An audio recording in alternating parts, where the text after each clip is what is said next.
Bapak Saudara yang kasih Tuhan, selamat berjumpa kembali dalam ibadah raya.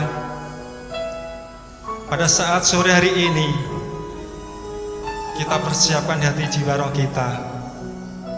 Kita persiapkan untuk masuk dalam hadirat Tuhan melalui pujian dan sembahan kami. Karena Tuhan Yesus baik dan teramat baik buat kita. Kita persiapkan dan kita pujikan Bapakku yang sangat baik. Haleluya.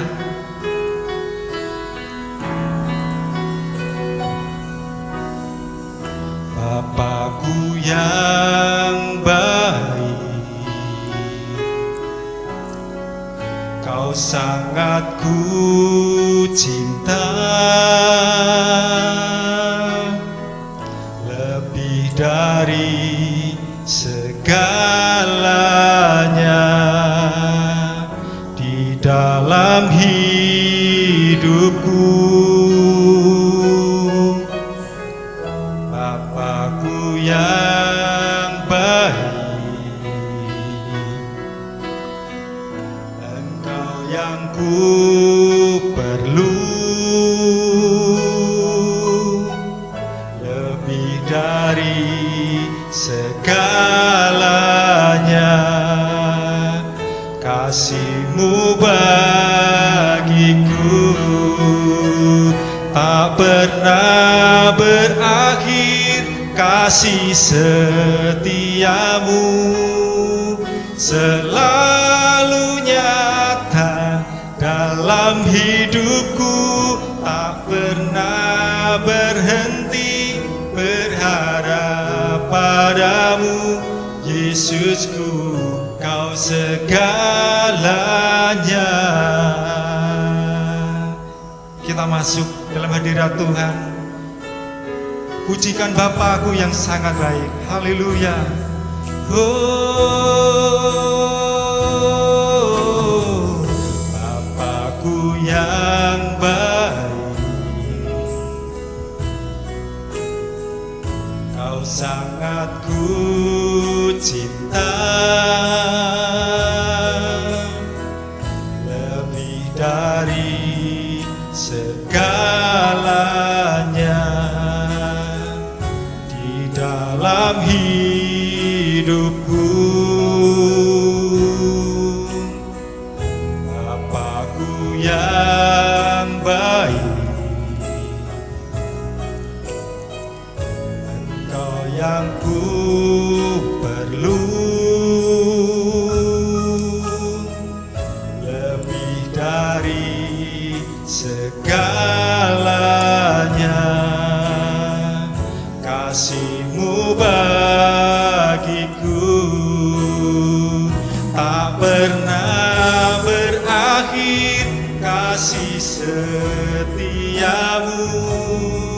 selalu nyata dalam hidupku.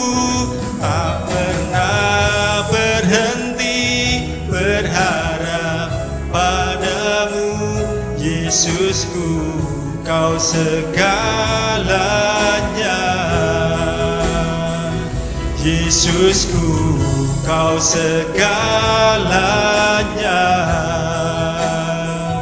Yesusku, Kau segalanya. Haleluya. Haleluya. Yesus. Haleluya. Kami mengucap syukur kepadamu ya Tuhan. Engkau Allah kami yang baik, Engkau Allah kami yang setia. Kami mengucap syukur karena kasih-Mu Bapa. Engkau pimpin kami, Engkau hadir dalam hati kami. Bahkan kami akan memuji memuliakan nama-Mu. Pimpin kami ya Bapa.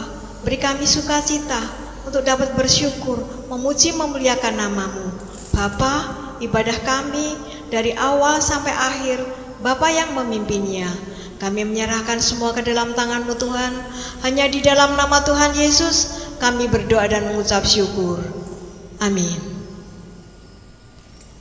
Haleluya. Kita lanjut pujian kita. Kita adalah anak-anak yang lebih dari pemenang. Dan kita akan pujikan, kita naikkan pujian kemenangan, bahwa kita diberikan kuasa dari Raja Mulia. Ketika kita pujikan, Ku diberi kuasa dari Raja Mulia.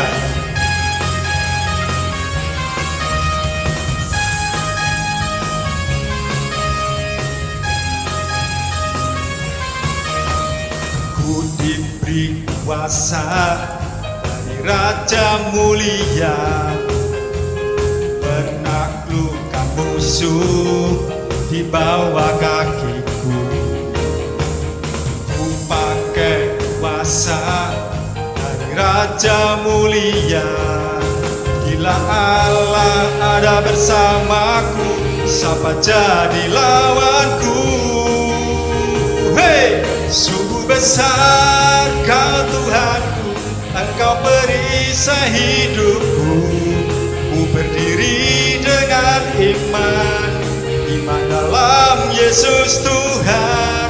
Kau yang memberi kemenangan, ku bersorak merayakan. Terpujilah Engkau Raja segala raja. Haleluya. Diberi kuasa dari Raja Mulia, menaklukkan musuh di bawah kakiku. Ku pakai kuasa dari Raja Mulia. Bila Allah ada bersamaku, siapa jadi lawanku? Hei, sungguh besar Kau Tuhanku, Engkau perisai hidupku. Ku berdiri dengan iman, iman dalam Yesus Tuhan. Kau yang memberi kemenangan, ku bersorak merayakan. Terpujilah Engkau Raja segala raja. Besar Kau Tuhanku, Engkau perisai hidupku. Ku berdiri dengan iman, iman dalam Yesus Tuhan. Kau yang memberi kemenangan, ku bersorak merayakan. Terpujilah Engkau Raja segala raja. Terpujilah Engkau Raja segala raja. Terpujilah Engkau Raja segala raja. Haleluya. Terpujilah Engkau Tuhan.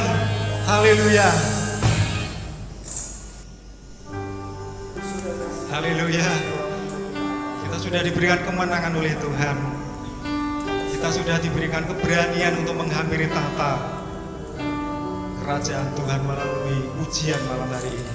Tiba saatnya kita persiapkan hati kita, roh kita, untuk ditaburi kebenaran firman Tuhan. Kita pujikan, ku menyembah dalam hadirat kudus-Mu Tuhan. Haleluya.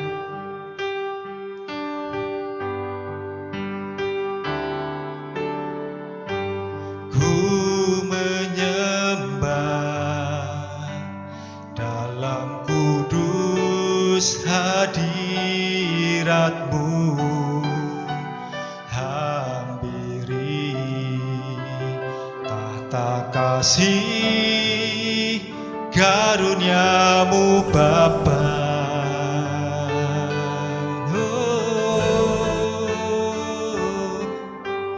Kekuatanku hanya dalam hadirat-Mu, Yesusku. Hanya Kaulah segalanya.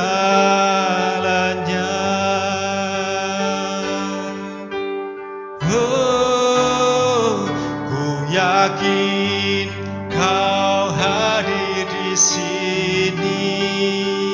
Ku rasakan kuasa yang tak terbatas. Ku yakin Kau nyata di sini.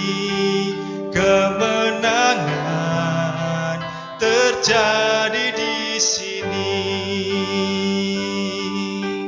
Haleluya Tuhan, terima kasih Tuhan. Ku menyembah dalam kudus-Mu hadirat-Mu Tuhan.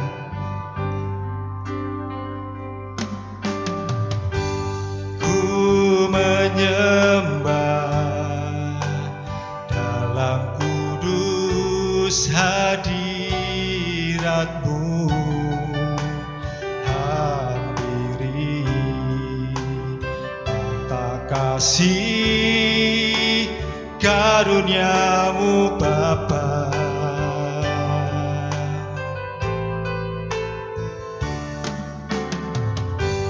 Kekuatanku hanya dalam hadirat-Mu, Yesusku. Hanya Kaulah segalanya.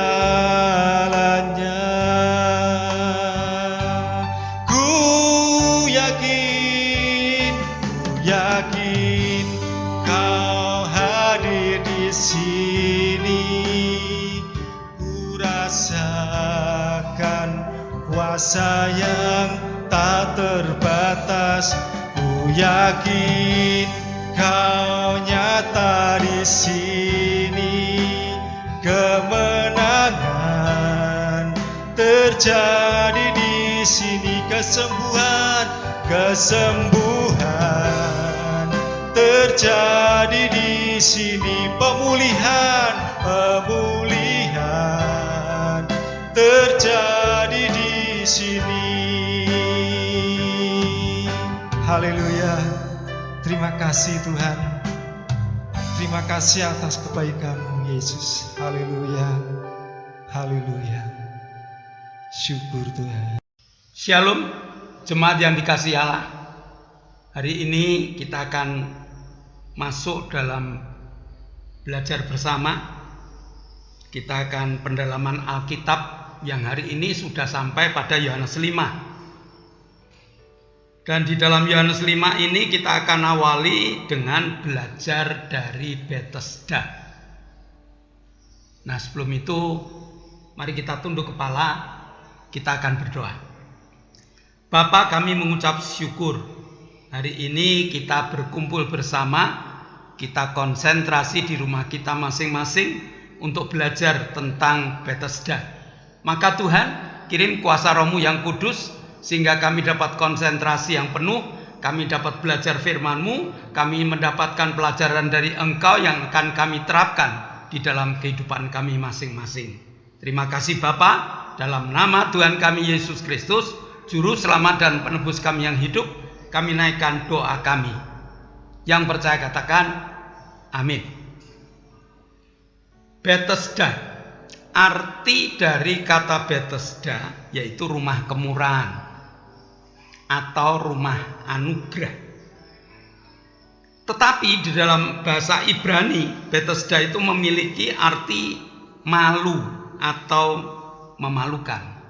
Memang benar Bapak Ibu. Harusnya di Bethesda itu mendapatkan anugerah, tetapi kenyataannya banyak yang memalukan. Hari ini kita pelajari bersama. Bethesda itu letaknya di Yerusalem, dekat pintu gerbang domba masuk ke kota Yerusalem. Di situ ada satu tempat namanya kolam Bethesda. Lah, yang menarik perhatian di Bethesda itu ada orang yang sudah 38 tahun berada di Bethesda, tetapi dia tidak mendapatkan kesembuhan. Maka Tuhan Yesus mengajak 12 muridnya untuk masuk ke Yerusalem, mampir di Bethesda itu, untuk memberikan pelajaran kepada para muridnya dan juga kepada kita. Yohanes 5 ayat 1 sampai 9. Sesudah itu ada hari raya orang Yahudi dan Yesus berangkat ke Yerusalem. Di Yerusalem, dekat pintu gerbang domba, ada sebuah kolam yang dalam bahasa Ibrani disebut Bethesda. Ada 5 serambinya. Dan di serambi-serambi itu berbaring sejumlah besar orang sakit orang-orang buta, orang-orang timpang, dan orang-orang lumpuh yang menantikan goncangan air kolam itu. Sebab sewaktu-waktu turun malaikat Tuhan ke kolam itu dan menggoncangkan air itu, barang siapa yang terdahulu masuk ke dalamnya, sesudah goncangan air itu menjadi sembuh, apapun juga penyakitnya. Di situ ada seorang yang sudah 38 tahun lamanya sakit. Ketika Yesus melihat orang itu berbaring di situ dan karena ia tahu bahwa ia telah lama dalam keadaan itu, berkatalah kepadanya, "Maukah engkau sembuh?" Jawab orang sakit itu kepadanya, "Tuhan, tidak ada orang yang menurunkan aku ke dalam kolam itu apabila airnya mulai goncang. Dan sementara aku menuju ke kolam itu, orang lain sudah turun mendahului aku." Kata Yesus kepadanya, "Bangunlah, angkat tilammu dan berjalanlah." Dan pada saat itu juga sembuhlah orang itu, lalu ia mengangkat tilamnya dan berjalan. Tetapi hari itu hari Sabat. Pelajaran pertama yang Tuhan ingin dan Tuhan inginkan dan Tuhan ingatkan kepada kita ialah tentang kepedulian. Bukankah setiap goncangan ada mujizat? Tetapi karena orang yang ada di sana hanya mementingkan dirinya sendiri, hanya mementingkan keakuannya, hanya mementingkan keluarganya, dia tidak pernah menggubris orang yang sudah 38 tahun menderita itu. Jadi biarkan aja. Itu bukan urusanku. Itu bukan kepentinganku.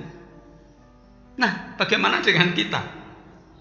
Kita yang sudah hidup di rumah anugerah. Kita yang sudah lama tinggal di rumah kemurahan.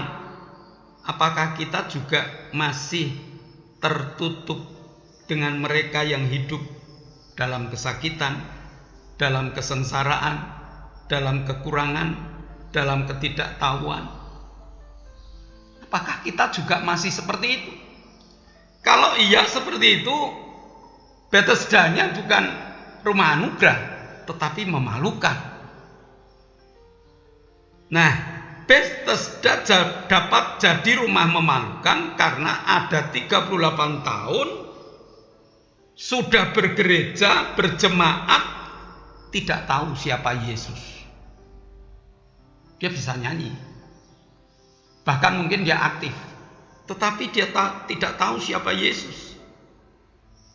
Hari ini Tuhan ingin menggugah kita yang tahu untuk membimbing mereka yang tidak tahu agar mereka tahu. Saya ulang, Tuhan kepingin menggugah kita yang tahu untuk membimbing mereka yang tidak tahu agar mereka jadi tahu. Ini perlunya permata, Bapak Ibu. Dalam permata itu kita saling belajar. Permata itu persekutuan rumah tangga. Kita saling belajar. Belajar apa? Belajar untuk kenal dengan teman-teman yang dalam kelompok kecil. Bukan hanya sekedar tahu namanya, bukan hanya tahu alamatnya, tetapi yuk didalami, tahu karakternya. Sehingga kita dapat latihan saling melayani. Oh, teman saya ini musiknya lebih baik daripada nyanyinya. Kita tahu. Oh, teman saya ini doanya lebih bagus daripada yang lain. Nah, kita belajar di situ. Supaya kita makin dalam. Kita lalu berkumpul bersama saling melayani. Dan kita mengetahui bahwa tidak ada seorang pun yang sempurna, sehingga dalam pelayanan itu kalau ada kekurangannya, kalau ada kesulitannya, ya jangan divonis, melainkan yuk saling menyempurnakan. Mari kita perhatikan Yesus di Bethesda. Yesus tidak membuang muka, tetapi Yesus tertarik kepada mereka yang sudah, kepada orang yang sakit 38 tahun ini, yang sudah pupus harapannya, yang sudah semangatnya hilang. Sehingga pada saat Yesus bertanya, maukah engkau sembuh? Kaget ya? Kaget. Dan jawabannya itu jawaban yang menurut saya aneh. Dia tidak jawab mau atau tidak mau, tetapi dia menceritakan. Saya 38 tahun di sini ini, kalau ada goncangan yang datang, tidak ada orang yang memegang saya, tidak ada orang yang membimbing saya, tidak ada orang yang memasukkan saya ke sana.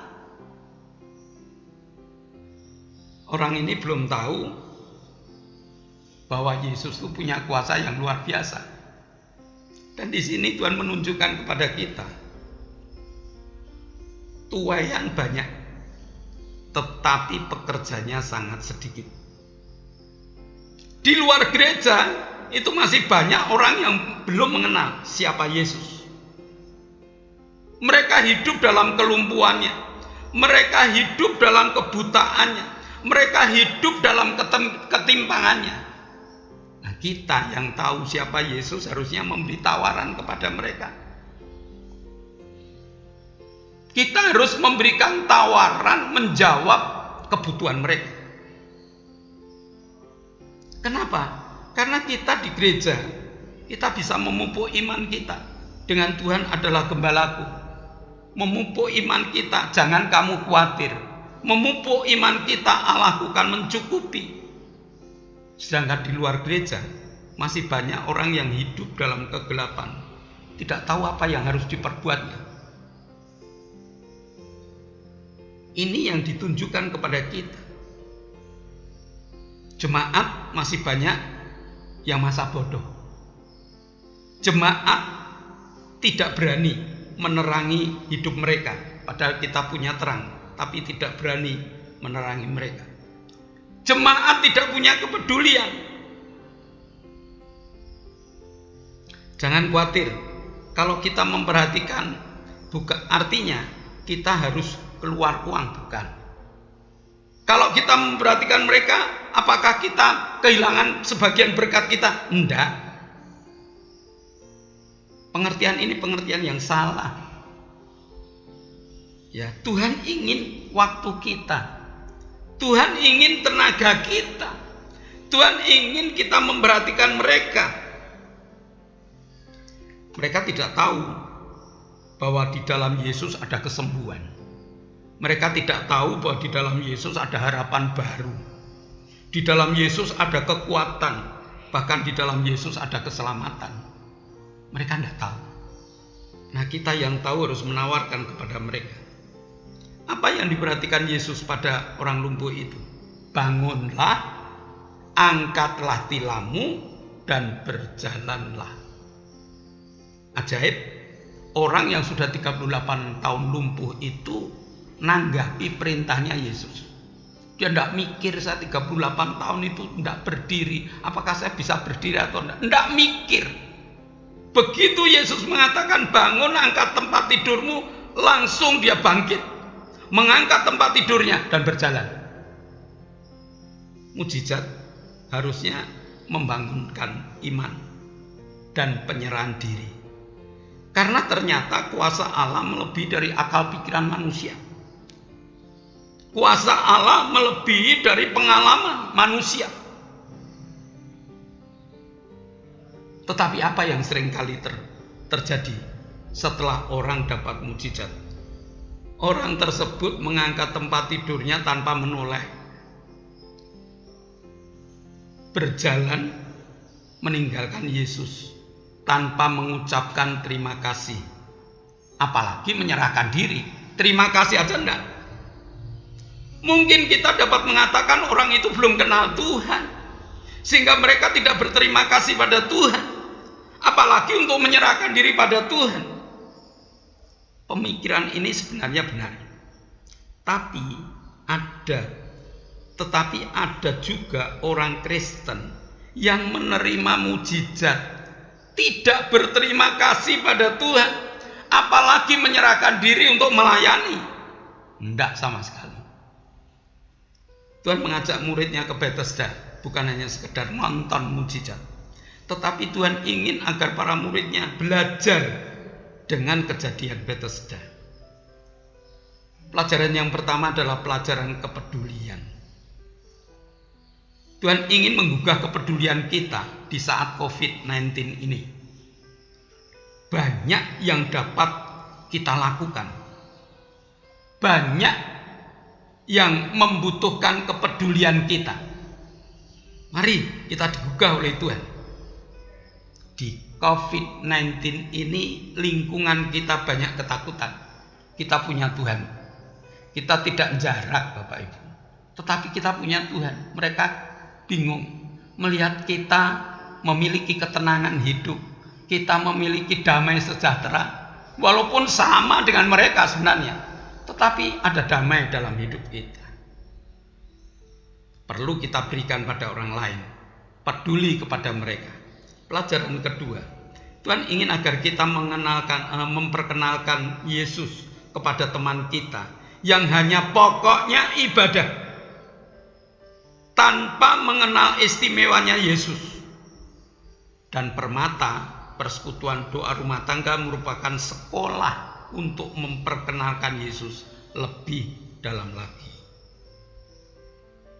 Mari Bapak Ibu yang belum tergabung dalam Permata, nanti setelah COVID-19 selesai, yuk kita berbondong-bondong.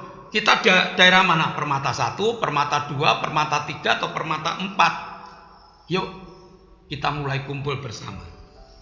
Pelajaran yang kedua ialah etika. Terima mujizat, ya berterima kasih pada Tuhan. Bahkan dengan mujizat kita harus makin dekat dengan Tuhan. Dan bila perlu menyerahkan pejah gesang pada Tuhan. Jangan hanya sekedar belajar Bapak Ibu. Jangan hanya sekedar mendengar. Tetapi mari kita terapkan dalam hidup kita. Punya etika, ucapan terima kasih kepada Tuhan. Dan makin erat gandulan kita pada Tuhan. Karena mujizat Tuhan punya. Dan kita juga punya bahwa orang percaya itu mujizat bisa terjadi. Amin. Mari kita tunduk kepala.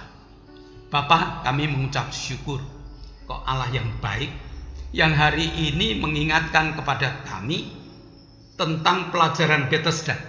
Di Bethesda itu ada kepedulian. Di Bethesda itu ada menawarkan Yesus. Dan di Bethesda itu ada pelajaran etika yang harus kami berikan, yang harus kami terima, yang harus kami pelajari dan kami terapkan dalam hidup kami. Dalam nama Yesus, kami telah berdoa dan ucap syukur. Yang percaya katakan, amin.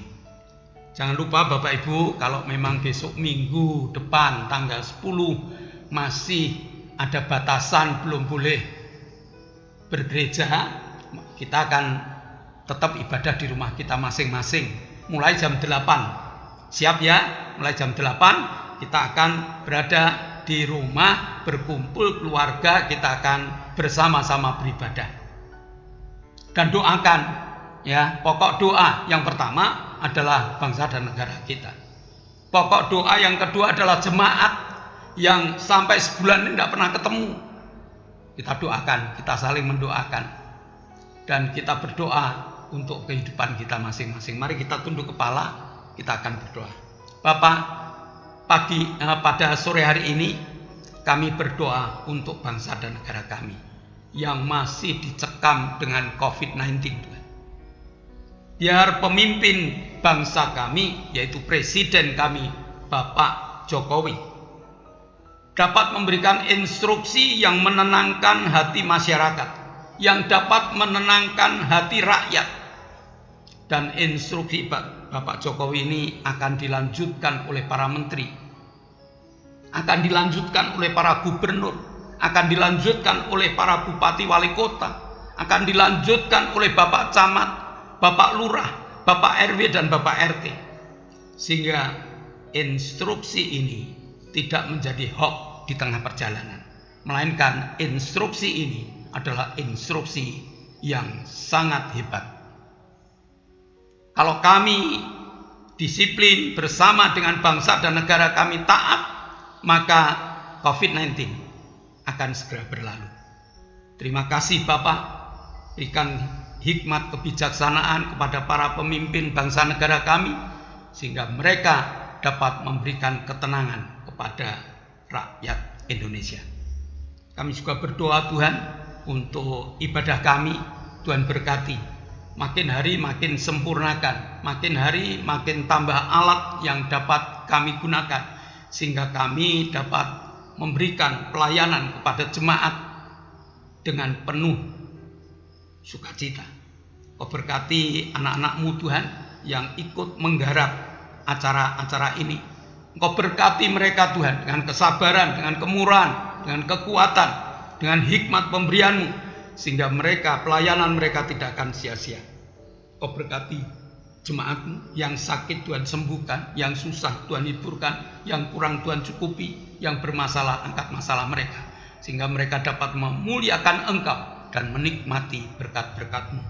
Kami berdoa untuk Ciherin, kami berdoa untuk Ibu Winyo, kami berdoa untuk Ibu Hartanto, kami berdoa untuk Ibu Happy, kami berdoa untuk Ibu Wagini, kami berdoa untuk Ibu Is. Jamah Tuhan, dengan urapan kuasa-Mu pulihkan Tuhan, dan dengan pemulihan ini mereka menikmati sukacita yang sempurna. Kami berdoa untuk Ibu Karyanto, kami berdoa untuk Ibu Mbing, kami berdoa untuk Ibu Titik, kami berdoa untuk Ibu Endang, kami berdoa untuk Ibu Tini, kami berdoa untuk Ibu Sar, kami berdoa untuk Ibu Darto, kami berdoa untuk Ibu Hadi, kami berdoa untuk Omi dan juga Feni. 10 saudara kami bawa dalam tangan kemurahan. Tuhan jamah, Tuhan urapi, sembuhkan mereka. Bahkan hari ini Imelda yang sedang USG, Tuhan jamah, Tuhan urapi, pulihkan dengan pemulihan yang baru, bila perlu ganti organ tubuhnya, sehingga Imelda boleh menikmati kesembuhan yang sempurna. Kami juga berdoa Tuhan untuk Pak Bambang, kami berdoa untuk Pak Indro, kami berdoa untuk Pak Yusuf, kami berdoa untuk Pak Tris, kami berdoa untuk Pak Kadir. Kiranya Tuhan jamah dengan urapan kuasa-Mu. Sementara kami berdoa, tangan Engkau tumpang, kami tindak dalam nama Yesus, Engkau telah dipulihkan. Kami berdoa untuk Pak Sarjianto, kami berdoa untuk Koho, kami berdoa untuk Pak Martono, kami berdoa untuk Pak Marsudi, kami berdoa untuk Mas Warto, kami berdoa untuk Pak Gito, kami berdoa untuk Pak Sarjono, kami berdoa untuk Hendra. 8 saudara kami Kau jamah dengan pilun. Pada saat kami berdoa, tangan Kau tumpang, kami tindak dalam nama Yesus, jadilah sembuh. Bapa, Engkau telah memberkati kami. Ibadah dapat kami akhiri di dalam nama-Mu. Kami akan berpisah satu dengan yang lain untuk beraktivitas di dalam aktivitas kami masing-masing. Namun kami tetap mohon berkat-Mu Kau curahkan. Saudara yang dikasihi Allah, kedangkanlah tangan, nikmatilah segala berkat yang Allah kirimkan untuk engkau. Karena saat ini Allah telah membuka tingkap-tingkap langitnya dan mencurahkan segala berkatnya. Terimalah berkat untuk rumah tanggamu, terimalah berkat untuk setiap usaha pekerjaanmu, terimalah berkat untuk segala rancangan-rancangan hidupmu. Berkat jasmani, berkat rohani terus mengalir limpah, sampai setiap orang yang ketemu engkau heran karena engkau diberkati. Dan jika engkau pulang nanti, bawalah berkat dari Allah Bapa, cinta, kemurahan dari Tuhan Yesus Kristus, serta persekutuan Roh Kudus menyertai engkau mulai hari ini sampai Maranatha, Tuhan Yesus datang yang kedua kali. Yang percaya katakan amin.